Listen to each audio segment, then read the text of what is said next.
कृष्णा राधे राधे। तो फ्रेंड्स, आज की इस वीडियो में हम आपके साथ शेयर कर रहे हैं गोपाल अष्टमी की बहुत ही सरल पूजा विधि। तो 2025 में 30 अक्टूबर को गोपाल अष्टमी का पर्व मनाया जाएगा।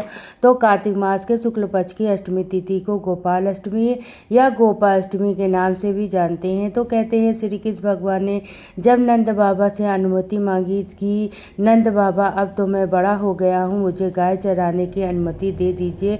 तो वो आज के ही दिन था जिस दिन पहली बार श्री कृष्ण भगवान गाय चराने गए थे और 9 लाख गाय थी नंद बाबा के। तो जब भी कोई गाय दूर निकल जाती थी, राह से भटक जाती थी, तो श्री कृष्ण भगवान बांसुरी बजा के उन्हें फिर से वापस बुलाते थे। ऐसा प्रेम था श्री कृष्ण भगवान और गायों का। तो फ्रेंड्स, श्री कृष्ण भगवान तो वैसे तो गोविंद गोपाल के नाम से भी जानते हैं। गोपाल मतलब गाय को पालने वाला, और जो कोई भी आज के दिन गायों की सेवा पूजा करता है उस पर श्री कृष्ण भगवान बेहद प्रसन्न होते हैं और उनके घर में सदैव धन धान्य में वृद्धि होती है। तो 2025 में 30 अक्टूबर की है गोपाल, और इस दिन गुरुवार है, यानी विष्णु भगवान का प्रिय दिन है। तो वैसे भी हम लोग गायों को गुड़ चने की दाल खिलाते ही हैं, और आज के दिन तो आपको विशेष पूजा करनी है। तो गोपाल अष्टमी के दिन सुबह में आप जल्दी उठे, घर के जो भी सुबह के जरूरी काम है उन्हें करने के बाद स्नान करें। और तो देखिए, कार्तिक माह चल रहा है, तो सुबह में तुलसी पूजा, सूर्य नारायण को जल देना, घर के मंदिर की पूजा के बाद सबसे पहले आप अपने ठाकुर जी का स्नान श्रृंगार जरूर करिएगा। तो आज के दिन गाय का कच्चा दूध अगर आपको मिल जाए तो उससे स्नान जरूर करा लीजिएगा, और गाय का दूध ना मिले तो फिर जो भी दूध आपके घर में आता है आप उससे स्नान कराएं। कान्हा जी को बस कच्चे दूध हो, गर्म किया हुआ दूध ना हो, इस बात का आपको ध्यान रखना है। इसके बाद शुद्ध जल से हम स्नान करा लेंगे। तो फ्रेंड्स, वैसे तो देखिए, आपको ये पूजा जहाँ गाय बनती है गौशाला में जाकर करनी चाहिए, या अगर आपके घर के यहाँ पर दरवाजे पर गाय माता आती हैं तो आप उनका पूजन वहाँ पर भी कर सकते हैं। नहीं तो अगर किसी कारण से आप गौशाला भी नहीं जा पा रहे तो आप पीतल की, चांदी की या मिट्टी की या मार्बल की, इस भी धातु के आपके घर में गाय माता है, आप उनका पूजन घर में जरूर कर लीजिएगा। तो सबसे पहले गाय माता को स्नान कराना है, और जैसे जैसे मैं पूजन आपको यहाँ पर करके दिखा रही हूँ वैसे ही आपको साक्षात अगर गाय मिले तो उनका पूजन भी बिल्कुल ऐसे ही करना है।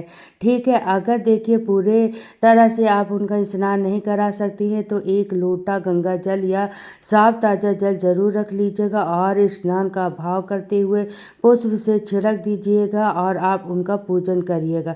तो यहाँ पर देखिए, फूलों का आसन देते हुए पहले हम लड्डू गोपाल जी को विराजमान करेंगे, गाय माता को भी विराजमान कर लेंगे, और कोई भी पूजा बिना गणपति जी के नहीं होती है, तो गणेश भगवान को भी पूजा में जरूर से शामिल करेंगे। तो देखिए, यह पूजा आपको अपने घर के मंदिर में या अलग से चौकी लगा के जैसे भी आपको व्यवस्था हो वैसे ही करना है। तो फ्रेंड्स, कहते हैं जिन लोगों के घर के आसपास दूर दूर तक गाय नहीं मिलती है उन्हें भी कहीं ना कहीं गाय को ढूंढकर आज के दिन उनका पूजन जरूर करना चाहिए, जिससे आपको पूरे साल गौ माता की पूजा करने का सेवा का फल मिलता रहे। और इसके पीछे एक कथा भी आती है कि जब श्रीमती राधा रानी को पता चला कि वह श्री कृष्ण से मिलना चाहती थी, उन्हें गाय चराते हुए देखना चाहती थी, लेकिन उन्हें जाने की अनुमति नहीं थी, जिससे वो काफ़ी उदास हो गई थी। तो जो उनके भाई थे श्री धामा, राधा रानी और उनके भाई बिल्कुल एक जैसे लगते थे। तो कहती हैं कि उन्हें भाई ने अपने गोपी ड्रेस राधा रानी को दे दी थी, और उनकी गोपी ड्रेस खुद पहन ली थी, और खुद तो घर पर ही रह गई, लेकिन राधा रानी को मिलने के लिए भेज दिया। तो कहते हैं कि आज के दिन राधा रानी ग्वाल भेष धारण करती हैं, श्री कृष्ण से मिलने गई थी, उन्हें गाय चराते हुए देखना चाहती थी। मानता है कि आज के दिन हर गाय के पास श्री कृष्ण भगवान जरूर होते हैं। तो अगर आप भी श्री कृष्ण से प्रेम बनाना चाहते हो तो गोपाल अष्टमी के पूजा जरूर से करिएगा। तो सबसे पहले ये गणपति भगवान जी को गंगा जल छिड़ाकर स्नान का भाव करके हम शुद्ध कर लेंगे, और सबसे पहले हम दीपक का पूजन जरूर करेंगे। हल्दी, चंदन, रोली जो आपके पास हो, तिल चढ़ा दे दीपक में या थोड़े से अक्षर डाल दे, और उसके बाद गणपति जी को वस्त्र रूपी कलावा पहना दें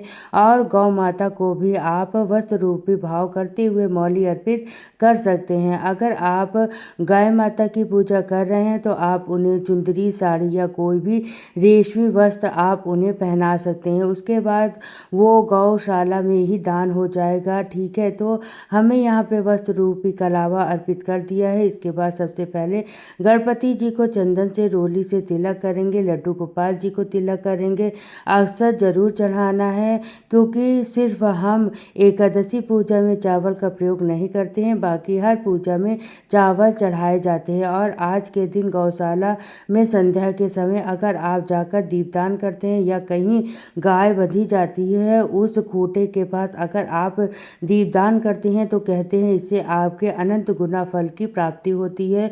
तो ये लड्डू गोपाल जी को हम यहाँ पर देखिए तुलसी मंजरी चढ़ा दी है और जो भी फूल पत्तियाँ थी, देखिए फूल ज़्यादा नहीं थे, जो भी थे हम अर्पित कर दिए हैं। गणेश भगवान को गुड़हल का फूल भी हम अर्पित कर देंगे और दुर्वा भी चढ़ा देंगे। अब देखिए भोग में जो भी आपके पास मिठाई है, मेवा है या कोई भी मौसमी फल है वह आप अर्पित कर सकते हैं। आप माखन मिश्री का भी भोग लगा सकते हैं, बतासे का, गुड़ का भी भोग लगा सकते हैं और एक पात्र में जल जरूर से रख दीजिए। इसके बाद आपको गौ माता का भी पूजन करना है। तो कहते हैं आज के दिन मेहंदी के थप्पे लगाए जाते हैं, गाय माता को बहुत ही शुभ होते हैं। तो आप मेहंदी के थप्पे आप गौ माता को जरूर से लगाइए। अगर आपके मार्बल के हैं तो मत लगाइएगा, नहीं तो गाय का आपका खराब हो जाएगा। तो मैं यहाँ पर अपनी गाय को हल्दी या चंदन से रोली से दिखा रही हूँ। इस तरीके से तिलक करना है।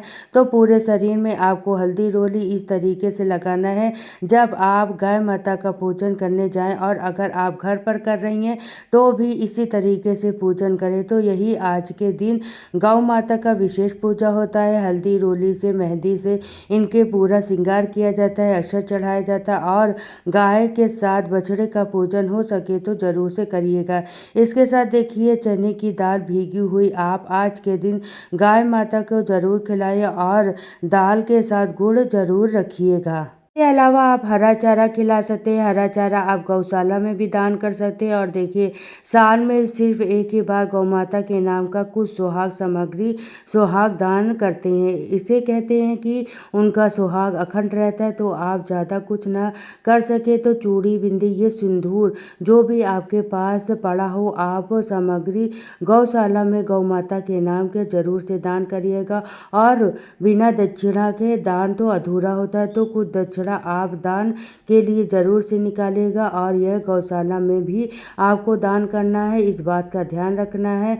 जहाँ गायों की सेवा होती है, जो महिला गाय की सेवा करती है आप उन्हें भी दे सकती है। और देखिए जहाँ जहाँ गायों के लिए गौशाला बनी होती हैं आप वहाँ जाकर अपनी सामर्थ्य के अनुसार दान दे सकती हैं, लेकिन दान गुप्त रूप से ही देना है, इस बात का ध्यान रखिएगा। किसी से भी चर्चा नहीं करना है अपने कहाँ दिया, कितना आपने दान किया, नहीं तो आपके जो भी दान का पूर्ण फल है वो क्षय हो जाएगा यानी नष्ट हो जाएगा। इसके बाद हम आरती कर लेंगे प्रेम पूर्वक। और हमेशा की तरह पहली रोटी गाय को, पूरी पराठा जो है आज के दिन आप बनाए वो गाय माता के लिए ज़रूर से निकालें। कुछ मिठाई रखने के और पूजा में रही कमियों के लिए क्षमा याचना ज़रूर से कर लीजिए। तो फ्रेंड्स आई होप कि जो भी पूजा विधि हमने आपको बताई है वो बहुत ही आपको पसंद आई हो। वीडियो अच्छी लगी हो तो लाइक, शेयर, कमेंट ज़रूर करना। चैनल पर पहली बार आए हैं तो सब्सक्राइब कर लेना। फिर मिलती हूँ नेक्स्ट वीडियो में। तो हरे कृष्णा, राधे राधे।